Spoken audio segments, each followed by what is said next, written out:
السلام علیکم ورحمۃ اللہ وبرکاتہ بردرز. آج ہمارا 27 پارہ ہے اور اس میں مختلف صورتیں ہیں الحمدللہ. سورہ زاریات بھی ہے، سورہ طور بھی ہے، سورہ نجم بھی ہے، سورہ قمر، سورہ رحمان، سورہ واقعہ اور سورہ حدید.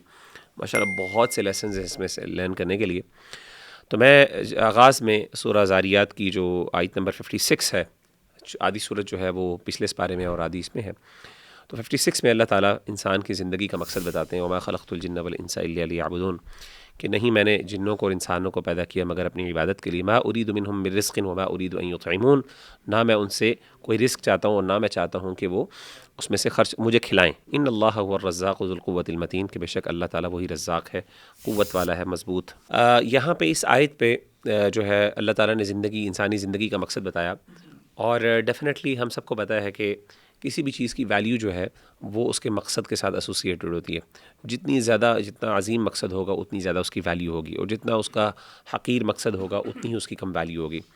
مثال کے طور پہ ایک چابی فار ایگزامپل اگر وہ بہت بڑے خزانوں کو جو ہے وہ کھولتی ہے تو اس کی اہمیت پھر بہت زیادہ ہوگی ایز کمپیئر ٹو ایسی چابی جو صرف ہو سکتا ہے چھوٹے سے باکس کو، خالی باکس کو کھولنے والی ہو. تو مقصدیت جو ہے وہ مقصد جو ہے یا یہ پرپس جو ہے وہ کسی انسان کی ویلیو کو ڈٹرمن کرتا ہے. تو اس کائنات کے اندر اللہ تعالیٰ نے ہر چیز کو پیدا کیا اور ہر چیز کا کوئی نہ کوئی مقصد بنایا. یہاں تک کہ ایون پینسل ہے، اس کا بھی کوئی مقصد ہے. بڑی سی بڑی چیزیں پہاڑ ہیں، والقینا فیہا رواسیہ، اس کو اللہ نے گاڑا تاکہ جو ہے نا زمین نہ ہلے. مطلب ساری چیزوں کی مقاصد ہیں، اور یہ ساری کائنات کو اللہ تعالیٰ نے انسان کے لیے پیدا کیا. اس کا مطلب ہے کہ انسان کا جو مقصد ہے وہ سب سے بڑا مقصد ہے. اور میں سمجھتا ہوں کہ جو انسان کو اللہ نے اشرف المخلوقات بنایا نا، اس کے مقصد کی وجہ سے بنایا. دیکھیں انسان کو، اور بعض لوگ کہتے ہیں جی عقل کی وجہ سے اشرف المخلوقات بنایا. تو عقل کی وجہ سے تو پھر فرشتوں کے پاس بھی تو عقل ہے، تو کیا ان کو کیا نہیں وہ بھی ڈائلاگ کرتے ہیں، کمیونیکیشن کرتے ہیں، اللہ سے ڈسکشن کرتے ہیں. تو اصل میں جو چیز مجھے فیل ہوتی ہے، جو خاص طور پہ اگر ہم 22ویں پارے میں بھی دیکھیں، وہاں پہ بھی اللہ تعالیٰ نے سورۃ الاحزاب کے اینڈ پہ بتایا انا عرضنا الامانۃ علی السماوات والارض، کہ ہم نے امانت دی جو ہے وہ زمین و آسمان کو پیش کی. تو وہاں پہ بھی انسان نے اس امانت کو قبول کیا. تو وہ بیسکلی وہ مقصد تھا، وہ خیر و شر کا جو انسان کو اللہ تعالیٰ نے آپشن دی، ول دی کہ وہ اس کے درمیان چوز کرے. تو وہ چیز انسان کو بڑا بناتی ہے. اور وہ مقصد کیا ہے؟ وہ اللہ کی عبادت اور بندگی ہے، اور یہی چیز انسان کو ممتاز کرتی ہے. تو ایک تو یہ چیز ہے جو میں نے ذکر کرنی تھی. تو عبادت کا مفہوم عام طور پہ لوگ سمجھتے ہیں کہ عبادت کا مطلب 5 وقت کی نماز وغیرہ، لیکن عبادت جو ہے عربی زبان میں عبادت غلامی کو بھی کہتے ہیں. تو جیسے کسی بندے نے، ایک داعی نے بڑی اچھی بات کی، اس نے کہا کہ انسان جو ہے وہ مسجد میں عبادت کرتا ہے اور باہر جا کے وہ عابد ہوتا ہے. یعنی نماز مسجد کے اندر تو آپ نے 5 وقت کی نماز پڑھ لی، لیکن باہر چل کے اب آپ غلام ہیں. تو وہاں پہ دوسرا مطلب ہے. تو ایک عبادت کا مفہوم وہ ریچولز ہیں جو ہم نے پرفارم کرنے ہیں، اور اس کے ساتھ جب باہر نکلتا ہے تو وہ غلامی کا مفہوم اس کے اوپر آتا ہے کہ اب وہ ہر چیز جو ہے وہ اللہ تعالیٰ کے حکم کے مطابق کرے گا، کھائے گا کیسے، پیے گا کیسے. تو یہ اللہ تعالیٰ کا اس سے تقاضا، اور یہی بندگی. اچھا، ایک آخری چیز جو میں یہاں پہ ذکر کرنا چاہتا ہوں وہ یہ ہے کہ اللہ تعالیٰ نے اس کے ساتھ جو انٹرسٹنگ چیز ہے وہ یہ ذکر کی ما اريد منهم من رزق، کہ مجھے ان سے رزق نہیں چاہیے. ان ادر ورڈس اللہ تعالیٰ کو پتہ تھا کہ انسان جو ہے، جو بگسٹ انسان کے پرپس کو اچیو کرنے کے لیے رکاوٹ ہے نا، وہ انسان کے رزق کا حصول ہے. ڈیفینیٹلی. اور آج بھی دیکھیں دنیا کے اندر انسان کو، دنیا میں سب سے زیادہ چیز جو عبادت اور بندگی سے غافل کرتی ہے وہ انسان کی کمائی ہے، رزق کے پیچھے بھاگنا، ایون مال کے پیچھے بھاگنا. اسی لیے حدیث میں آیا نا تفرغ لعبادتی املا قلبک غنن، کہ تم میری عبادت کے لیے اپنے آپ کو فارغ کر دو، میں تمہارے دل کو غنا سے بھر دوں گا، میں تمہیں سیلف سفیشنسی اور کنٹینٹمنٹ عطا کروں گا. تو اللہ نے کہا کہ میں نے تمہیں بنایا ہے تو تم دنیا کے اندر مال کے پیچھے یا رزق کے پیچھے اکٹھا کرنے کے لیے بھاگنا شروع کر دیو. مجھے تم سے رزق نہیں چاہیے، یعنی میں نے تمہیں رزق کے لیے نہیں پیدا کیا، نہ تم میں چاہتا ہوں کہ تم مجھے کھلاؤ. اللہ الرزاق، اللہ کھلانے والے. تو یہ نیچرل ایک انسان کو یہ دیکھنا چاہیے کہ مال جو ہے، اسی لیے ہمارے استاد جو ہیں شیخ انس وہ کہا کرتے ہیں اس حدیث کو کوٹ کر کے اور اس آیت کو کوٹ کر کے کہ تفرغ لعبادتی املا قلبک غنا، کہ انسان کو نا پیسوں کے حصول کے لیے 24/7 نہیں لگانا چاہیے. انسان کو کچھ چیزیں اپنے، یعنی ٹھیک ہے موٹا موٹا وہ کمائے، اپنے وسائل جو ہے وہ اکٹھے کرے، لیکن یہ کہ 24 گھنٹے اگر، کیونکہ اللہ تعالیٰ لمٹ تو نہیں ہے، انسان کوئی 8 یعنی برن آؤٹ نہ کرے. جیسے بھی آپ کہتے ہیں نا کہ کمانے کے پیچھے جس طریقے سے ایک ویسٹرن کانسیپٹ ہے کہ جی آپ نے جو ہے نا 15 گھنٹے آپ نے صرف لگانے ہیں، اینڈ دیٹس آپ کیریئر میکنگ کر رہے ہو اور آپ کی کوئی لائف نہیں ہے، نہ بچوں کو ٹائم دے رہے، کچھ بھی نہیں کر رہے، اور آپ کہیں جی میں حلال کما رہا ہوں. ٹھیک ہے آپ حلال کما رہے ہو، لیکن یہ اوور سینسٹیوٹی اس کے بارے میں اتنی زیادہ اپنے آپ کو ایگزاسٹ کر لینا اور اپنے اوپر ان نیسیسری بوجھ ڈالنا، تو وہ کہتے ہیں یہ بھی پسندیدہ کام نہیں ہے. ہاں باقی ہم اس کو حرام نہیں کہیں گے، لیکن بہرحال اس سے انسان ایگزاسٹ ہو جاتا ہے، عبادات بھی نہیں کر سکتا، اور انسان کا دل بھی سخت ہو جاتا ہے کیونکہ دنیا کے پیچھے لگ کے انسان پھر دنیاوی چیزوں کے بارے میں سینسٹیو ہو جاتا ہے. تو انسان کو چاہیے کہ انسان جو ہے اس کے اندر اعتدال رکھے. اور اس کو قائم رکھے. بارک اللہ فیک. مغیرہ یہ بڑا امپاورنگ آپ نے چیز بتائی ہے کہ عبادت کا مفہوم پتہ لگ جائے نا آپ کو کہ یہ صرف عبادات نہیں ہیں اور آپ ہر چیز کو اپنی عبادت بنا سکتے ہیں. صحیح بخاری میں اثر ہے معاذ ابن جبل رحمہ اللہ کا, وہ کہتے ہیں کہ I seek reward for my sleep just as I seek reward for praying قیام. یعنی کہ اپنی نیت کے ساتھ انسان ہر چیز کو عبادت بنا سکتا ہے. بے شک. جزاک اللہ مغیرہ بھائی اور ذیشان بھائی, آپ نے ماشاءاللہ ذیشان بڑی اچھی ایڈیشن کی. میری جو ریفلیکشن ہے سورہ نجم آیت نمبر 13 سے 16 تک ہے, اور اس میں اللہ سبحانہ و تعالیٰ نے سدرۃ المنتہا کا ذکر کیا. تو اس حوالے سے میں انشاءاللہ کچھ اپنی ریفلیکشن شیئر کرنا چاہوں گا. اللہ فرماتے ہیں وَلَقَدْ رَآهُ نَزْلَةً أُخْرَى, اور ایک مرتبہ پھر اس نے اسے دیکھا. یہاں پہ بات ہو رہی ہے کہ جبرائیل علیہ السلام کو سیکنڈ ٹائم نبی صلی اللہ علیہ وسلم نے اوریجنل فارم اور شیپ میں دیکھا. سدرۃ المنتہا, ان دا سدرۃ المنتہا, سدرۃ المنتہا کے پاس اس کو دیکھا. اندہا جنت المأوا, جہاں پاس ہی جنت المأوا ہے. اذ یخشل سدرۃ ما یخشا, اس وقت سدرہ پر چھا رہا تھا جو کچھ کے چھا رہا تھا. ما زاغ البصر وما طغا, نگاہ نہ چوندھائی نہ حد سے متجاوز ہوئی. The sight of the Prophet صلی اللہ علیہ وسلم did not swerve nor did it transgress its limit. لَقَدْ رَآيَا مِنْ آيَاتِ رَبِّهِ الْكُبْرَى, he certainly saw of the greatest signs of his Lord, اور اس نے اپنے رب کی بڑی بڑی نشانیاں دیکھی. سب سے پہلے تو سدرۃ المنتہا کا میننگ کیا ہے؟ سدرۃ المنتہا کا میننگ ہے جی کہ وہ بیری کا درخت جو آخری یا انتہائی سرے پر واقع ہے, جو ایج پر واقع ہے. ابن جریر جو ہیں رحمہ اللہ وہ کہتے ہیں سدرۃ المنتہا وہ جگہ ہے اس پر ہر عالم کا علم ختم ہو جاتا ہے, آگے جو کچھ ہے اسے اللہ کے سوا کوئی نہیں جانتا. سدرۃ المنتہا وہ جگہ ہے ہیونز میں جہاں اوپر سے نیچے جب چیز آتی ہے تو رک جاتی ہے, اور اس کے بعد فرشتے لے کر جاتے ہیں, اور جب نیچے سے اوپر کوئی چیز آتی ہے تو وہاں آ کے رک جاتی ہے, اس کے بعد وہ ڈائریکٹ اللہ سبحانہ و تعالیٰ کی طرف جو ہے وہ جاتی ہے. یعنی یہ وہ حد ہے. اور نبی صلی اللہ علیہ وسلم نے سدرۃ المنتہا جب دیکھا تو اللہ کے نبی صلی اللہ علیہ وسلم نے کہا کہ میں نے ایسے کلرز چینج کرتے ہوئے دیکھا اسے اس ٹائم پہ جو میں نے آج تک دنیا میں نہیں دیکھے. یعنی there are so many colours, wavelengths, frequencies جو ابھی انسان کی نظروں سے اوجھل ہے, لیکن اللہ سبحانہ و تعالیٰ کہتے ہیں کہ ہم نے گریٹسٹ سائنز اپنے نبی کو جو ہے وہ دکھائے. اور سدرۃ المنتہا کے اوپر جو ہے وہ جنت المأوا ہے. جنت المأوا کو میں تھوڑا سا بتا دیتا ہوں. جنت المأوا کے لغوی معنی ہیں وہ جنت جو قیام گاہ بنے. حضرت حسن البصری رحمہ اللہ کہتے ہیں کہ یہ وہی جنت ہے جو آخرت میں اہل ایمان و تقوی کو ملنے والی ہے, اور اسی آیت سے انہوں نے استدلال کیا ہے جنت آسمان میں ہے. قتادہ رحمہ اللہ کہتے ہیں کہ یہ وہ جنت ہے جس میں شہداء کی ارواح رکھی جاتی ہیں. یعنی اس سے مراد وہ جنت نہیں ہے جو آخرت میں ملنے والی ہے, بلکہ شہداء کی ارواح وہ ہوتی ہیں یہاں پہ. تو ابن عباس بھی یہی کہتے ہیں. بہرحال ہم سب کو جنت المأوا کی ہی اسٹرگل کرنی چاہیے. اور یہ جنت المأوا کچھ میں نے آپ کو بتایا اسلاف کے نزدیک کیا ہے. ٹریز کا قرآن میں کئی بار ذکر ہوا ہے, بے شمار ٹریز کا, جن میں سے سدرۃ المنتہا ایک tree, the great tree in heaven, جہاں پہ اللہ کے نبی صلی اللہ علیہ وسلم نے ابراہیم علیہ السلام کو دیکھا تھا. وہ بڑی زبردست حدیث ہے, بڑی فیسینیٹنگ حدیث ہے, صحیح البخاری کی. سامورا ابن جندب رپورٹڈ کہ اللہ کے نبی صلی اللہ علیہ وسلم نے فرمایا ڈسکرائبنگ ہز ویژن معراج پہ, then we went up until we reached a green garden in which there was a great tree with an old man and children at its base, and another man near the tree trying to light a fire in front of him. They took me up to that tree and into a house.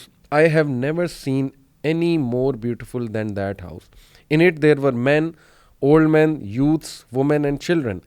Then they brought me out and took me up to the tree into another house, even better than the first one. In this house there were old and young men. I said, you have shown me around tonight. Tell me about what I have seen. They said, yes, the old man at the foot of the tree was Ibrahim alayhi salam, and the children around him were the children of mankind. سبحان اللہ, یہ وہ والے بچے ہیں, correct me if I am wrong, کہ جو بلوغت سے پہلے فوت ہو جاتے ہیں, مس کیریج میں یا ویسے ہی برتھ کے بعد فوت ہو جاتے ہیں, تو ابراہیم علیہ السلام اور حضرت سارہ ان کی وہاں پرورش کرتے ہیں. and these children will be returned to their parents on the day of judgment. سبحان اللہ. تو یہ بھی گریٹ ٹری کا جو ہے وہ ذکر آتا ہے حدیث میں. اور سدرۃ المنتہا تو پھر وہ اللہ کے کیا سائنز ہیں, اور اس پہ کافی ڈسکشن آج کل ہو رہی کہ ایکچولی کچھ لوگ وائٹ ہول بلیک ہول سے بھی تشبیہ دیتے ہیں، لیکن دیکھیں یہ اللہ کے وہ ونڈرس سائنز ہیں کہ نو ون نوز کہ ایکچولی یہ ہے کیا، اور پرپز صرف یہ ہے کہ we should be in of Allah سبحانہ و تعالیٰ کہ وٹ گریٹ لارڈ اللہ سبحانہ و تعالیٰ از. سو یہ میری پہلی ریفلیکشن. جزاک اللہ خیر علی بھائی. ہم نے نا کچھ ایپیسوڈز پہلے جب سورۃ النور کے بارے میں بات ہو رہی تھی تو ہم نے وہ آیت النور کا ذکر کیا تھا، اور اس میں یہی ہے کہ انسان کو چاہیے کہ اپنے دل کو صاف رکھے تاکہ اللہ سبحانہ و تعالیٰ کا نور اس میں آ سکے. دل کو صاف رکھے، نیک کام کر کے، اللہ سبحانہ و تعالیٰ کا تقوی اختیار کر کے، گناہوں سے بچ کے. تو یہ جو نور والا کانسیپٹ جو ہے یہ دوبارہ ادھر یہاں پہ مینشنڈ ہے سورہ حدید میں، اور میں چاہوں گا کہ ہم اس کے اوپر ذرا غور کریں اور اس کو کنیکٹ کریں اپنی ڈیلی لائفز کے ساتھ کہ how much in need of Allah's light we are in this life and پھر more so in the next.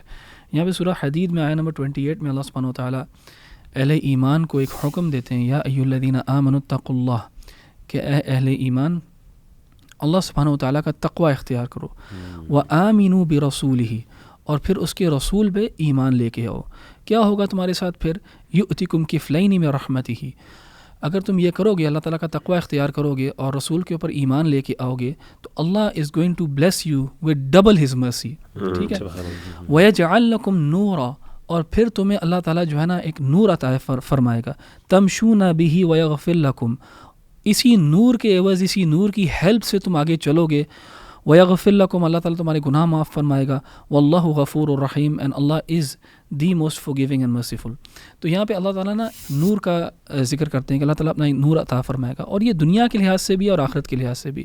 دنیا کے لحاظ سے ایسے کہ انسان جو ہے نا وہ ایک اس کو اللہ تعالیٰ ایک بصیرت عطا فرمائے گا، علم عطا فرمائے گا، جس کے ذریعے وہ اپنے فیصلے کر سکتا ہے، اور اپنے فیصلے وہ والے کر سکتا ہے جو جن سے اللہ تعالیٰ راضی ہوگا.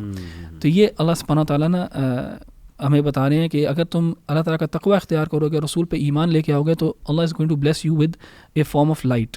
اچھا، یہ لائٹ جو ہے سورہ حدید میں آیہ نمبر 12 میں اللہ سبحانہ تعالیٰ نے ہمیں بتایا کہ کیسے اہل ایمان کو آخرت میں بھی ہیلپ کرے گی یہ لائٹ. اللہ سبحانہ تعالیٰ کہتے ہیں یوم تری المؤمنین والمؤمنات یسعی نورہم بین ایدیہم وبایمانہم، کہ جب تم دیکھو گے مؤمنین کو، مردوں کو اور عورتوں کو، کہ وہ جا رہے ہوں گے، یسعی یعنی وہ تیزی سے جا رہے ہوں گے، آگے ان کی روشنی ان کو گائیڈ کر رہی ہوگی ان کے سامنے اور ان کے رائٹ سائڈ پہ. بشراکم اليوم جنات تجری من تحتها الانہار، ان کو بشارت دی جا رہی ہوگی جنات کی جن کے نیچے ندیاں بہتی ہیں. خالدین فیہا، اس میں ہمیشہ رہیں گے. ذالک هو الفوز العظیم، اور یہ بہت ہی بڑی کامیابی ہے. یعنی وہ جو لائٹ ان کو دی جائے گی اس کے ذریعے وہ جنت کی طرف گائیڈ کیے جا رہے ہوں گے. اچھا، اس کے بعد اللہ سبحانہ وتعالیٰ ہمیں بتاتے ہیں یوم یقول المنافقون والمنافقات، اسی وقت منافقون جو ہیں، عورتیں اور مرد، منافقون والمنافقات، وہ کیا کہہ رہے ہوں گے؟ للذین آمنوا، اہل ایمان کو کہہ رہے ہوں گے انظرونا نقتبس من نورکم، ایک منٹ ٹھہرو ذرا، ہمیں بھی اپنے نور میں سے کچھ دے دو. Give us some of your light. اب یہ کون لوگ ہیں؟ یہ کفار کا ذکر نہیں ہے یہاں پہ، یہ بڑا اہم ہے یہاں پہ ذکر کرنا کہ کفار کا تو پہلے ہی فیصلہ ہو چکا ہے، اور کچھ علماء نے کہا ہے یہ پل صراط کے اوپر واقعہ پیش آئے گا کہ جب پل صراط کے اوپر جب چلنا مشکل ہوگا، جب آگے جانا مشکل ہوگا، تو اہل ایمان اپنے نور کی وجہ سے ایزیلی کراس کر رہے ہوں گے. لیکن منافقین جو ہیں وہ اہل ایمان کو روکیں گے اور کہیں گے ہمیں بھی کچھ اپنی لائٹ دو، کیونکہ ان کے پاس لائٹ نہیں ہوگی. اور یہ منافقین یہ وہ لوگ ہیں جو ان اہل ایمان کے ساتھ ہوتے تھے دنیا کے اندر، وہ آپ میں اور میرے میں اٹھتے بیٹھتے ہیں. تو یوم یقول المنافقون والمنافقات للذین آمنوا انظرونا نقتبس من نورکم، جب وہ مانگیں گے یہ لائٹ، ان کو کیا جواب دیں گے اہل ایمان؟ قیل ارجعوا وراءکم فالتمسوا نورا، کہ تم واپس چلے جاؤ، جہاں سے ہم نور لے کے آئے تھے وہاں سے لے آؤ جا کے، یعنی پیچھے چلے جاؤ جا کے وہاں سے لے آؤ جا کے نور. یعنی کہاں سے؟ دنیاوی زندگی سے، اپنی نیکی سے، تقوی اختیار کر کے، برائیوں سے بچ کے. اسی طرح ہم نے this is how we attend this light, تو تم بھی وہاں سے جا کے لے آؤ. فضرب بینہم بسور لہ باب، اور پھر ان کے درمیان میں اللہ سبحانہ و تعالیٰ جو ہے نا ایک بیریئر کھڑا کر دے گا جس کے درمیان میں ایک دروازہ ہوگا، اور ایک سائڈ پہ اللہ تعالیٰ کی رحمت ہوگی، جس سائڈ پہ مؤمنین نور کے ساتھ ہوں گے وہاں پہ اللہ تعالیٰ کی رحمت ہوگی، اور دوسری سائڈ کے اوپر جو ہے نا اللہ تعالیٰ کا عذاب ہوگا. یعنی ان کو اب عذاب دینا شروع کر دیا جائے گا. اور وہ بیچ میں جو بیریئر کے بیچ میں دروازہ ہے وہ ایک ایلوژن دے رہا ہے ان لوگوں کو جو کہ آداب والی سائڈ کے اوپر ہے کہ ابھی بھی یہ دروازہ کھل سکتا ہے اور تم اگلی سائڈ پہ جا سکتے ہو. تو وہ کیا کرتے ہیں, وہ آواز نکالتے ہیں اہل ایمان کو, ینادونہم الم نکم معکم, وہ کہتے ہیں کیا یار ہم تمہارے ساتھ نہیں تھے, تم ابھی ہمیں اپنا نور نہیں دے رہے, ہم تو تمہارے ساتھ تھے, تو ہمارا ہیلپ اس بیسکلی کہ الم نکم معکم ورنٹ وی ود یو, قالوا بلا, اہل ایمان کہتے ہیں دوسری سائڈ سے کہ بالکل تم ہمارے ساتھ ہی تھے, ولکنکم فتنتم انفسکم, لیکن تم نے ہی اپنے آپ کو فتنے میں ڈالا, یو چوز دس پاتھ. جس وقت ہم مسجد میں جا رہے تھے تم کہیں اور جا رہے تھے, جس وقت ہم نیکی کر رہے تھے تم اس وقت ہمارا مذاق اڑا رہے تھے, تم نے ہی اپنے آپ کو اس پوزیشن میں ڈالا کہ اللہ تعالیٰ نے تمہیں پھر لائٹ نہ دنیا میں دی, اور وہ دنیا والی لائٹ جو ہے تمہیں آخرت میں بھی اب نصیب نہیں ہے. وَتَرَبَّصْتُمْ وَارْتَبْتُمْ وَغَرَّتْكُمُ الْأَمَانِي, اور تم نے انتظار کیا, تم نے تذبذب کیا, ڈاؤٹ میں پڑے رہے تم کہ پتہ نہیں ہوگا نہیں ہوگا, نہیں اچھا بھی ٹھہر جاؤں گا. وَغَرَّتْكُمُ الْأَمَانِي, اور تمہاری جو لمبی لمبی امیدیں ہیں انہوں نے تمہیں دھوکہ دیا کہ ہاں ٹھیک ہے یار ابھی تو پارٹی کرنے کا ٹائم ہے, جب بڑا ہوں گا تو مسجد کا بھی رخ کر لوں گا, اللہ سے استغفار کر لوں گا, توبہ کر لوں گا. حتی جاء امر اللہ, یہاں تک کہ تمہیں جو اللہ تعالیٰ کا حکم ہے وہ نہ پہنچ گیا, یعنی موت نہ آ گئی تمہیں. وغرکم باللہ الغرور, اور دھوکے دینے والے نے تمہیں اللہ تعالیٰ کے بارے میں بھی دھوکہ دیا, یعنی شیطان نے تمہیں اللہ تعالیٰ کے بارے میں بھی دھوکہ دیا. تو یہ جو ہے نا یہ بڑا ہی ایک امپورٹنٹ واقعہ ہے کہ دیکھیں جو آپ عمل ادھر کریں گے اس کی عوض اللہ تعالیٰ آپ کو ایک نور عطا فرمائے گا, اور وہی نور جو ہے آپ آخرت میں لے کے جائیں گے اپنے ساتھ, اور اسی کے عوض جو ہے وہی آپ کو لائٹ جو ہے گائیڈ کرے گی ٹورڈز اللہ جنہ. اور اللہ تعالیٰ نے ہمیں فیوچر بھی بتا دیا کہ ایسے بھی لوگ ہوں گے ہمارے ساتھ جن کو یہ لائٹ نہیں ملے گی, اور وہ ڈیسپریٹ ہوں گے اس کو لینے کے لیے, اور وہ پوری کوشش کریں گے اہل ایمان سے, وہ بیگ کریں گے کہ ہمیں بھی وہ لائٹ دے دیں, تو ان کو نہیں ملے گی, اور ان سے کہا جائے گا کہ وہاں واپس چلے جاؤ جہاں سے ہم لے کے آئے ہیں. تو ہم ابھی اس جگہ پہ ہیں جہاں پہ ہم یہ اللہ تعالیٰ کا نور اکٹھا کر سکتے ہیں اور اس کو اپنے دل میں جمع کر سکتے ہیں, اور یہ ہمیں آخرت میں ہمیں فائدہ دے گا. تو اللہ تعالیٰ سے دعا ہے کہ اللہ تعالیٰ ہمارے لیے آسان کرے یہ کہ ہم اللہ تعالیٰ کا نور جو ہے اپنے دل میں پا سکیں. اور احمد بھائی یہ جو آپ نے بات کہی, آئی تھنک کہ قیامت والے دن جو لائٹ ہوگی جی وہ ڈپینڈز اپون آر اعمال, جتنے اعمال زیادہ ہوں گے اتنی لائٹ زیادہ ہوگی. الحمدللہ. اچھا جی, میری ریفلیکشن جو ہے وہ سورۃ الواقعہ کے آخری رکوع سے ہے, اور یہ رکوع جو ہے مجھے بہت اچھا لگتا ہے. ہاں, میرے ایک ٹیچر تھے, فوت ہو گئے میں رحمہ اللہ, وہ کہا کرتے تھے کہ اگر آپ قرآن مجید پہ غور کریں تو اللہ تعالیٰ نے جہاں پہ آخرت کا ذکر کیا نا وہاں پہ قرآن مجید کا بھی ذکر کیا. تو وہ کہتے تھے کہ یہ بلاغت کا ایک بہت اہم نقطہ ہے کہ اگر انسان چاہتا ہے کہ وہ قرآن مجید سے زیادہ استفادہ اٹھائے تو اس کا آخرت پر ایمان اتنا مضبوط ہونا چاہیے. اللہ رب العزت فرماتے ہیں فلا اقسم بمواقع النجوم, اللہ نے قسم کھائی, اور ہمیں پتہ ہے کہ قرآن مجید میں اللہ نے بہت جگہوں پہ قسم کھائی ہے, لیکن یہ وہ مقام ہے قسم کھانے کا جو کہ باقی سارے مقامات سے بہت مختلف ہے, کیونکہ اللہ نے قسم کھانے کے بعد یہ بھی کہہ دیا وَإِنَّهُ لَقَسَمٌ لَوْ تَعْلَمُونَ عَظِيمٌ, اگر تم جان لو تو یہ قسم بہت بڑی قسم ہے. یعنی کہ اس کا ترجمہ کیا ہے کہ اس قسم ہے مجھے ستاروں کے ڈوبنے کی جگہوں کی, جن کو شاید بلیک ہول سے بھی تعبیر کیا جاتا ہے, واللہ عالم. اللہ کہتے ہیں وَإِنَّهُ لَقَسَمٌ لَوْ تَعْلَمُونَ عَظِيمٌ, اگر تم جان لو تو یہ بہت بڑی قسم ہے.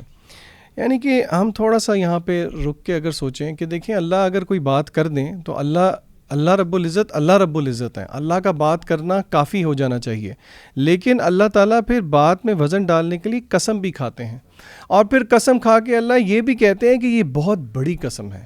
تو آگے جو جواب القسم ہے وہ کیا ہے, انہ لقرآن کریم, بے شک یہ قرآن مجید جو ہے بہت کریم ہے, یعنی کہ یہ فی کتاب مکنون, یہ لوح محفوظ کے اندر ہے, لا یمسہ الا المطہرون, اس لوح محفوظ کے اندر جو قرآن ہے اس کو صرف وہ پاکیزہ فرشتے ہی ہاتھ لگا سکتے ہیں. تنزیل من رب العالمین, اور یہ اللہ رب العزت کی طرف سے نازل کردہ ہے. اب آپ دیکھیں قسم کھانے والی ذات سب سے بڑی, قسم کھانے والی ذات یہ کہے کہ یہ قسم بہت بڑی ہے, قسم کس جواب القسم قرآن مجید کے بارے میں جو کہ چوٹی کی چیز ہے, چوٹی کی جگہ پہ ہے, اس سب کو ذکر کر کے پھر اللہ تعالیٰ نے مجھے اور آپ کو ایک لٹمس ٹیسٹ دیا, ایک جھنجھوڑا, تھوڑی سی آپ سمجھیے زجر کا ایک انداز اختیار کیا کہ اس لیول ہونے کے باوجود میرے اور آپ کا کیا رویہ ہے قرآن مجید کے ساتھ. افا بہذا الحدیث انتم مدہنون, تو کیا تم اس حدیث کے ساتھ مداہنت کرتے ہو، بے پرواہی کرتے ہو، سستی کرتے ہو، لاپرواہی کرتے ہو؟ وَتَجْعَلُونَ رِزْقَكُمْ، اور ہماری بدبختی کیا ہے؟ اللہ کہتے ہیں وَتَجْعَلُونَ، اور اپنا حصہ، اپنا رزق اس میں یہ ٹھہراتے ہو کہ اس کو جھٹلاتے ہو، أَنَّكُمْ تُكَذِّبُونَ۔ اور اس کے بعد اللہ نے وہ آیات ذکر کی جو کہ روح سے نکلنے تک اینڈ کی ہیں۔ اللہ کہتے ہیں فَلَوْلَا إِذَا بَلَغَتِ الْحُلْقُومَ، اللہ نہ کرے اللہ سب، ویسے موت تو دیکھیں حقیقت ہے، اور اپنے پیاروں کو جاتے ہوئے دیکھتا ہوا یہ ایک بہت مشکل مرحلہ ہوتا ہے۔ اللہ کہتے ہیں کہ جب کیوں نہیں، جب روح حلق تک پہنچ جاتی ہے، وَأَنْتُمْ حِينَئِذٍ تَنظُرُونَ، اس وقت تم سب لوگ دیکھ رہے ہوتے ہو، وَنَحْنُ أَقْرَبُ إِلَيْهِ مِنْكُمْ وَلَكِنْ لَا تُبْصِرُونَ، لیکن میں سب سے زیادہ قریب ہوتا ہوں لیکن تم لوگ نہیں دیکھ سکتے۔ فَلَوْلَا إِن كُنْتُمْ غَيْرَ مَدِينِينَ، تو کیوں نہیں اگر تم قادر ہو، ترجعونها، اس مرنے والے کی روح کو لوٹا دو، ان کنتم صادقین، اگر تم سچے ہو۔ اور پھر اللہ کہتے ہیں کہ اگر یہ مرنے والا، یعنی کہ اس کے تین ہی معاملات ہو سکتے ہیں، فَأَمَّا إِن كَانَ مِنَ الْمُقَرَّبِينَ، اگر یہ مرنے والا اللہ کے قریب تر والوں میں سے ہوا، مقربین میں سے ہوا، فَرَوْحٌ وَرَيْحَانٌ وَجَنَّةُ نَعِيمٍ، یہ ایسی جنتوں میں ہوگا جس کے اندر پھل ہوں گے، خوشبودار پھول ہوں گے۔ وَأَمَّا إِن كَانَ مِنْ أَصْحَابِ الْيَمِينَ، اور اگر یہ مرنے والا اصحاب الیمین میں سے ہوا۔ یہاں پہ ہم تھوڑا سا رک کے یہ دیکھیں کہ جنت والوں کی کیٹیگریز دو ہیں، ایک ہے مقربین اور ایک ہے اصحاب الیمین۔ دیکھیں عام کرائٹیریا تو یہی ہے کہ جس کا گڈ ڈیڈز کا سکیل بھاری ہو گیا وہ جنت میں جائے گا، اور جس کا بیڈ ڈیڈز کا سکیل بھاری ہو گیا وہ جہنم کے اندر جائے گا۔ لیکن یہاں پہ ایک ایسپریشن ہے میرے اور آپ کے لیے مقربین میں سے شامل ہونے کے لیے۔ مقربین کون ہیں؟ یہ وہ لوگ ہیں جو کہ فرائض تو پورے کرتے ہیں لیکن نفلی عبادات میں بھی ایسا اہتمام کرتے ہیں جیسا کہ فرائض کے لیے اہتمام کرتے ہیں۔ اور اللہ کہتے ہیں وَأَمَّا إِن كَانَ مِنْ أَصْحَابِ الْيَمِينَ، اگر وہ ہوا دائنے ہاتھ والوں میں سے، فَسَلَامٌ لَكَ مِنْ أَصْحَابِ الْيَمِينَ، تو سلام ہے اصحاب یمین کی طرف، اصحاب یمین کے لیے۔ وَأَمَّا إِن كَانَ مِنَ الْمُكَذِّبِينَ، اور اگر وہ جھٹلانے والوں سے ہوا، فَنُزُلٌ مِّنْ حَمِيمٍ، تو اس کی مہمان نوازی کی جائے گی کھولتے ہوئے پانی کے ساتھ۔ وَتَصْلِيَةُ جَحِيمٍ، اس کو داخل کیا جائے گا جحیم کے اندر۔ إِنَّ هَذَا لَهُوَ حَقُّ الْيَقِينِ، بے شک یہ حق ہے اور یقین ہے۔ تو بس اپنے رب کی تسبیح بیان کیجئے جو کہ رب عظیم ہے۔ تو ہم دیکھیں یہاں پہ کس طرح اللہ نے موت کے منظر کو، آخرت کو جوڑا قرآن مجید کی عظمت کے ساتھ۔ تو اگر میں اور آپ چاہتے ہیں کہ ہمیں واقعی قرآن مجید سے فائدہ ہو، قرآن مجید ایک صرف ایکیڈیمک کتاب نہیں ہے کہ اگر آپ ٹائم زیادہ سپینڈ کریں صرف محض اس کے ساتھ اور بہت موٹی کتابیں پڑھیں تو آپ کو فائدہ دے گی۔ آپ کا ایمان بالآخرہ جتنا مضبوط ہوگا، قرآن مجید آپ کو اتنا فائدہ دے گا۔ بارک اللہ فیکم۔ اخی میں اپنی سورۃ الحدید کی آیت نمبر 22 انشاءاللہ شیئر کرنا چاہوں گا۔ ما اصاب من مصیبت فی الارض، جو بھی مصیبت آتی ہے زمین میں، ولا فی انفسکم، اور جو بھی تمہارے اپنی جانوں میں آتی ہے، الا فی کتاب من قبل ان نبراها، نہیں آتی مگر وہ کتاب میں پہلے سے ہم نے اس کو لکھا ہوا ہے۔ ان ذلک علی اللہ یسیر، اللہ تعالیٰ پر بہت آسان ہے۔ اس کی وجہ کیا بتاتے ہیں اللہ تعالیٰ کہ دنیا میں جو مصیبتیں آتی ہیں آپ کو زمین میں یا آپ کی جانوں میں، اس کی دو بڑی وجہ بتائیں۔ لِكَيْ لَا تَأْسَوْا عَلَىٰ مَا فَاتَكُمْ، تاکہ تم مایوس نہ ہو اس چیز پر جو تم سے فوت ہو گیا، جو تم سے چلا گیا۔ وَلَا تَفْرَحُوا بِمَا آتَاكُمْ، اور تم اس پہ فخر نہ کرو جو اللہ نے تمہیں عطا کیا۔ وَاللَّهُ لَا يُحِبُّ كُلَّ مُخْتَالٍ فَخُورٍ، اور اللہ تعالیٰ ہر اکڑ کرنے والے اور فخر کرنے والے کو پسند نہیں کرتے۔ تو یہاں پہ یعنی اللہ تعالیٰ نے بڑی حکمت والی بات کی ہے مصیبت کے بارے میں، جو ہمارے دین نے جو فلسفہ بیان کیا وہ یہی کیا کہ جو اللہ تعالیٰ کی مصیبت جب اللہ تعالیٰ کی طرف سے آتی ہے تو اس کے کئی فوائد ہیں۔ اس میں سے ایک فائدہ یہ ہے کہ انسان اپنی اوقات میں رہتا ہے۔ اوقات کا مطلب یہ ہے کہ انسان، ظاہر ہے کہ اگر انسان کو بہت مال مل رہا ہے تو مصیبت آ کے اس کو ہمبل کرتی ہے اور بتاتی ہے کہ یہ جو مصیبت ہے نا، یہ تم کوئی ایسے نہیں ہو کہ دنیا کے اندر کوئی مشکل تمہیں نہیں آ سکتی۔ میں دیکھا بڑے بڑے مالدار لوگ ہوتے ہیں، اللہ تعالیٰ کسی نہ کسی طریقے سے کسی بندے کو آزماتا ضرور ہے۔ ہاں ان کی آزمائش مختلف ہو سکتی ہے، مثال کے طور پہ کسی کو اللہ نے ہیلتھ سے آزمایا، کسی کو اللہ تعالیٰ نے مال سے آزمایا، کسی کو اللہ تعالیٰ نے اولاد سے آزمایا۔ کچھ لوگ سمجھتے ہیں کہ شاید میرے پاس کوئی جو ہے، مجھے اللہ تعالیٰ نے کوئی میرے اوپر مشکل نہیں ڈالی۔ بھئی اولاد ہو سکتا ہے اس کی نافرمان ہو، اللہ معاف کرے، وہ سمجھ ہی نہ رہا ہو کہ اللہ کی طرف سے کتنی بڑی آزمائش اور عذاب ہے۔ تو اللہ تعالیٰ کہتے ہیں تاکہ انسان کو اللہ ہمبل کرے، تاکہ وہ فخر نہ کرے، اترائے نہ۔ اور دوسری چیز انہوں نے کہا کہ فار ایگزامپل اگر انسان کو کوئی دنیا میں اس کے ساتھ چیز چلی گئی ہے تو دوسرے مایوسی سے بچ سکے، تو انسان ایک پرفیکٹ ایکویلیبریم میں رہتا ہے یہ مصائب کے آنے کے ساتھ ساتھ۔ دوسری ایک اور چیز جو ہے خاص طور پہ ایک اور روایت جو ہے نا، میں ایک معروف قول ہے جو قاضی شریح ہیں ان کا ایک مشہور قول ہے جو ابن عساکر نے تاریخ دمشق میں ذکر کیا ہے، اور اس طریقے سے بیہقی نے بھی اس کو ذکر کیا، اور وہ یہ ہے کہ وہ کہتے تھے کہ جب بھی اللہ کی طرف سے مجھے مصیبت آتی ہے تو میں 4 چیزوں پر اللہ تعالیٰ کا شکر ادا کرتا ہوں۔ وہ کہتے ہیں پہلی چیز کہ میں اس بات کا شکر ادا کرتا ہوں کہ اللہ تو نے جو مصیبت آئی ہے وہ میری دینی معاملات میں نہیں آئی، دنیا کے معاملات میں آئی ہے، شکر ہے میرا دین محفوظ ہے، اس پر میں اللہ کا شکر ادا کرتا ہوں۔ دوسری یہ میں اس پہ شکر ادا کرتا تھا کہ جب بھی کوئی مشکل آتی تو میں کہتا کہ اللہ تعالیٰ یہ اس سے بڑی کوئی مصیبت نہیں آئی، تو اس سے بڑی بھی مصیبت بھیج سکتا تھا۔ اور تیسری چیز یہ کہ میں اس پر اللہ تعالیٰ کا شکر ادا کرتا ہوں کہ اللہ تعالیٰ نے جو ہے مجھے صبر کرنے کی توفیق عطا فرمائی، اور چوتھی چیز اس بات پہ کہ اللہ تعالیٰ اب اس صبر کے بدلے میں مجھے، یعنی یہ جو مصیبت آئی ہے اس کے بدلے مجھے اللہ تعالیٰ ریوارڈ بھی دیں گے۔ تو کہنے کا مطلب ہے ایک مومن کے لیے یہ خیر کا باعث ہے، اور انسان کے بارے میں یعنی، اور دیکھیں میں سمجھتا ہوں کہ ہمارے دین نے ہمیں اتنی پازیٹیوٹی سکھائی ہے اور ایک آپٹیمزم کا ایک الٹیمیٹ ہمیں بیہیویئر سکھایا، اور وہ یہ ہے کہ انسان کو اللہ تعالیٰ نہیں چاہتے کہ ایک بندہ مایوس ہو کسی بھی لیول پر اور ڈپریسڈ ہو، جیسے کہ علی بھائی نے بھی پہلے ذکر کیا تھا کہ ابن قیم رحمہ اللہ تعالیٰ عنہ کہتے ہیں کہ انسان ایک ڈپریسڈ بلیور جو ہے ایک شیطان کو سب سے زیادہ پسند ہے، اور یہ حدیث جو ہے یہ یعنی پازیٹیو بیہیویئر کے حوالے سے میں کہتا ہوں یہ بہترین ہے، صحیح مسلم کی حدیث ہے کہ نبی صلی اللہ علیہ وسلم نے فرمایا کہ المؤمن القوی خیر واحب الی اللہ من المؤمن الضعیف، ایک قوی مومن وہ بہتر ہے اور اللہ کو زیادہ پسند ہے ایک کمزور مومن سے۔ وفی کل خیر احرص علی ما ینفعک، ہر خیر کے معاملے میں تم حرص رکھو، یعنی اس کی چاہت کرو جو چیز تمہارے لیے فائدہ مند ہے، یعنی ایک مومن ہمیشہ جو ہے خیر اور فائدے کو دیکھتا ہے ضرور معاملات کے اندر۔ واستعین باللہ، اللہ سے مدد مانگو، ولا تعجزن، اور اس طریقے سے عاجز نہ ہو، یعنی عجز کہتے ہیں حوصلہ کمی، حوصلہ پستی کو، یعنی تمہارا حوصلہ کمزور نہ ہو، حوصلہ مند رہو، ہمیشہ مضبوط رہو۔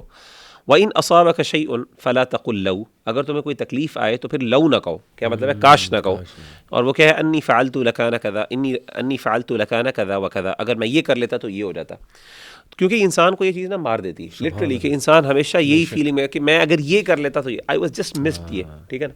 تو یہ جو ریگریٹ ہے نا، یہ جو گلٹ ہے انسان کو، اللہ تعالیٰ کہتے ہیں کہ اللہ تعالیٰ نے انسان پر احسان یہ کیا کہ کہا کہ یہ تم اللہ کی تقدیر پہ ڈالو، کیوں آگے کہا وَلَكِنْ قُلْ قَدَّرَ اللَّهُ وَمَا شَاءَ فَعَلَ، یعنی اللہ تعالیٰ کی تقدیر میں لکھا تھا، اللہ نے جو چاہا وہ کر دیا۔ تو اس سے انسان ایک بہت بڑے گلٹ سے اور ایک بہت بڑی تکلیف سے اور ایک نیگیٹو بیہیویئر سے انسان نکل آ جاتا ہے۔ اور آپ نے فرمایا کہ فَإِنَّ لَوْ، کیونکہ یہ جو کلمہ لو ہے یہ شیطان کے عمل کے دروازے کھول دیتا ہے، سبحان اللہ، شیطان کو موقع ملتا ہے کہ وہ مومن کے ساتھ پھر اس کو یوز کر کے اس کو تکلیف پہنچائے، اس کو نقصان پہنچائے۔ تو پازیٹیو بیہیویئر رہیں، اللہ کے ساتھ حسن ظن رکھیں، اور اللہ تعالیٰ کے بارے میں ایک اچھا اوپینین رکھنا جو ہے یہ ایک مومن کے لیے ضروری ہے۔ اللہ تعالیٰ ہمیں عمل کی توفیق عطا فرمائے۔ آمین، جزاک اللہ خیر برو۔ میری جو دوسری ریفلیکشن ہے دیٹ از فرام سورہ حدید چیپٹر 57 ورس نمبر 16، اعوذ باللہ من الشیطان الرجیم، الم یعنی للذین آمنوا ان تخشع قلوبہم لذکر اللہ وما نزل من الحق ولا یکونوا کالذین اوتوا الکتاب من قبل فطال علیہم الامد فقست قلوبہم وکثیر منہم فاسقون۔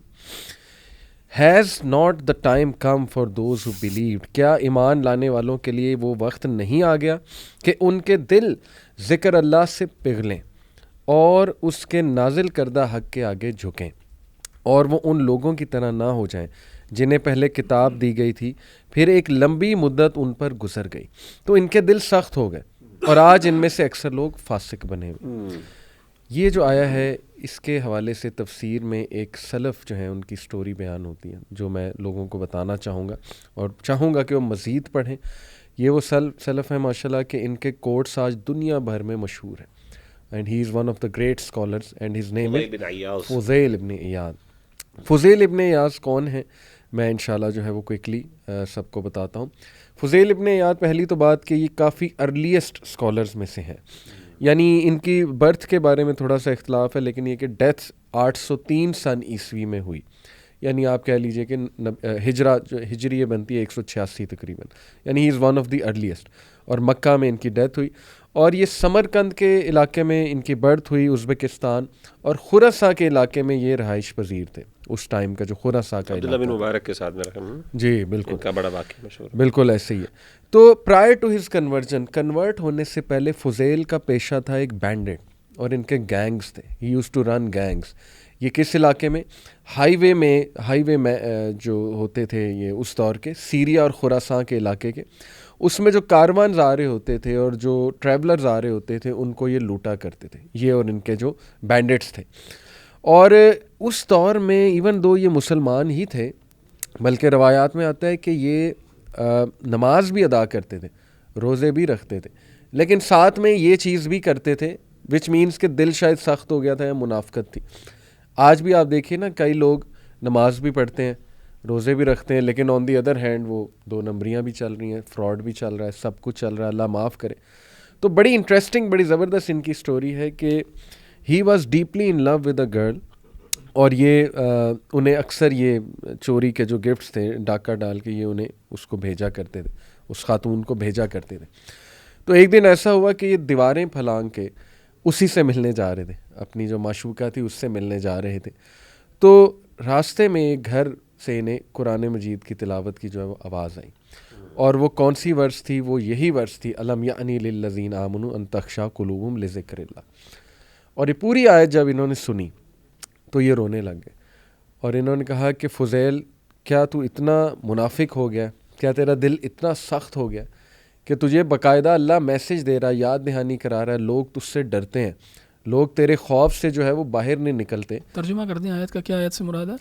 آیت سے مراد ہے کیا ایمان لانے والوں کے لیے ابھی بھی وقت نہیں آیا کہ ان کے دل اللہ کے ذکر سے پگھلیں اور اس کے نازل کردہ حق کے آگے جھکیں. تو فضیل ابن عیاض نے اسی وقت توبہ کی، استغفار کیا.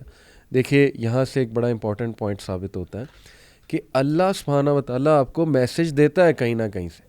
یہ نہیں ہم کلیم کر سکتے کہ آمد کہ جی میرے پاس تو میسج نہیں آیا، اللہ یہ کہ کوئی بہت ہی ایکسیپشنل سچویشن، یا اللہ کسی کے تھرو، یا قرآن مجید کبھی آپ کے کانوں میں جو ہے اس کا ترجمہ آ جائے گا، یا یہ کہ کوئی کلپ آپ کے سامنے آ جائے گا، کچھ نہ کچھ آ جاتا ہے، کیونکہ اللہ تعالیٰ wants to give you a message. لیکن ان کی خاص بات کہ انہوں نے اس میسج کو سیریس لے کے اس کو انٹرنلائز کیا اور وہاں پہ توبہ کی. یہ اصل میں بات ہے وچ differentiates Fudayl ibn Iyad from us, from common people, کہ ہم دن رات اللہ کی باتیں سن رہے ہوتے ہیں لیکن وہ اثر نہیں ہو رہا تھا، وہ انٹرنلائز. بہرحال اللہ کی طرف سے ہی اثر ہے، تو اللہ سے اس کی بھی دعا کرنی چاہیے کہ اللہ ہمارے دل کھول دیں. بہرحال واقعہ آگے جاتا ہے. فضیل ابن عیاض نے اسی وقت توبہ کی اور تمام وہ چیزیں جو لوگوں سے لوٹی ہوئی تھیں، جو اس وقت ان کے پاس تھیں، وہ انہیں واپس کر دیں، اور باقیوں کو کہا کہ اگر آپ کلیم کرنا کچھ چاہتے ہیں مجھے بتا دیں. یعنی اس لیول کی چینج ان کے اندر آئی. فضیل ابن عیاض جب چینج ہو کر جا رہے تھے تو راستے میں چند لوگ جو ہے نا وہ آپس میں ڈسکس کر رہے تھے فضیل ابن عیاض کو، کہہ رہے تھے کہ دیکھو اس ٹائم نہ نکلنا، فضیل اور اس کے بندے وہ بدماش کھڑے ہوتے ہیں، وہ لوٹ لیں گے ہمیں. تو انہیں مزید رونا آ گیا اور انہوں نے آ کر بتایا کہ دیکھو میں نے توبہ کر لی، میں ہی فضیل ہوں، اللہ سبحانہ و تعالیٰ نے مجھے ہدایت دی ہے، میں نے توبہ کر لی.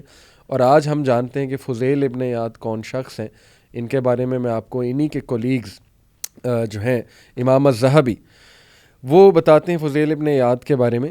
I have witnessed the most knowledgeable, pious and chaste of people. They are واقعی یہ بھی سلف تھے، فضیل ابن عیاض اینڈ عبداللہ بن مبارک.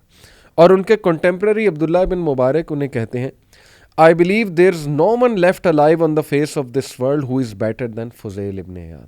سبحان اللہ. یعنی ان کی ریپینٹنس آپ چیک کریں، اس کی قبولیت چیک کریں، اور اس کے بعد کس طرح اس آیت پہ انہوں نے عمل کیا کہ نہیں اب میں نے کبھی بھی دوبارہ وہ کام نہیں کرنا ہے. اور پھر اللہ تعالیٰ نے کیا عزتوں سے نوازا انہیں. میں آڈینس کو چاہوں گا کہ وہ ضرور گوگل پہ جا کے فضیل ابن عیاض لکھیں، بلکہ ان کے کوٹس پڑھیں، ان کے کوٹس پڑھنے سے تعلق رکھتے ہیں. سو یہ میری ریفلیکشن ہے. میں ایک چیز ایڈ کروں گا یہاں پہ اسی آیت پہ نا، جو جیسے اللہ نے ریزن بتائی نا، وہ ہے کہ دل کی سختی کی، وہ ہے فطال علیہم الامد، سبحان اللہ، کہ ایک لمبا عرصہ گزر گیا. اور اس چیز کو اللہ تعالیٰ نے ایک اور جمع حتی طال علیہم العمر کے نام سے بھی یعنی ذکر کیا ہے سورۃ الانبیاء میں، کہ یعنی یہ ایک نیچرل فینومینا ہے کہ انسان جب دین کے اندر پریکٹس شروع کرتا ہے، اور ہم بھی یہ فیل کرتے ہیں کہ اس ٹائم بہت ایک نا ذیل ہوتا ہے، ایک ایگرنیس ہوتی ہے اور بہت ایک جذبہ ہوتا ہے. لیکن ہم over the period of time یہ نوٹ کرتے ہیں کہ یار آہستہ آہستہ وہ جذبہ کم ہو گیا، اور وہ جو ایک دل میں چاہت تھی اور جو محبت تھی دین کے لیے، وہ اب یعنی وہ مندمل ہو گئی یہ چیز نا. تو اسے پتہ چلا کہ over the period of time جب کسی چیز کے اوپر ایک چیز یعنی ایک میسج کو گزرے ہوئے ٹائم ہو جاتا ہے، تو اس وقت انسان پھر جو تھوڑا سا ڈیسینسٹائز سا ہو جاتا ہے، نارملائز ہو جاتی ہیں چیزیں اس کے لیے نا، اس کی وہ گریوٹی جو ہے نا وہ انسان جو ہے وہ لوز کر لیتا ہے. تو میرا خیال ہے کہ اس چیز کو ذکر، جیسے کہا نا کہ قرآن میں ذکر اور اس طرح کی جو چیزیں ہیں عبادات، اور اپنے آپ کو جو ہے نا خاص طور پہ میں نے دیکھا کہ آئسولیشن جو ہے نا جو وہ انسان کو ہیلپ کرتی ہے ان چیزوں کو اوور کم کرنے کی. جب انسان غور و فکر کرے, پھر انسان اپنے لیے کچھ وقت نکال لے, دوبارہ جا کے اپنے پرانے ویز کے اندر جائے اور جا کے بیٹھے, پھر اسی طریقے سے علماء سے جس طرح اس نے پڑھنا شروع کیا تھا, وہ کتابیں جو اس نے آغاز کی تھی دین میں. مجھے یاد ہے کہ ریاض الصالحین ہم پڑھا کرتے تھے اس زمانے میں, یعنی اس وقت جب ہمیں فیل ہوتا تھا کہ یار اب ہمارے اندر کمی ہے, تو ہم ریاض الصالحین جیسی کتابیں پڑھتے تھے, اور اس میں سے literally we would try to actually internalize. راتوں کو تہجد پڑھنا اور رونا وہ اب فیل نہیں ہوتا. تو آج بھی اگر ہم ان رستوں کو دوبارہ جو ہے اختیار کریں آج, تو اللہ تعالیٰ دوبارہ انسان کے دلوں کو اس کے اندر وہ جذبہ اور وہ چاہت پیدا کر سکتا ہے. الحمدللہ, بے شک. صحیح. سبحانک اللہم و بحمدک اشہد ان لا الہ الا انت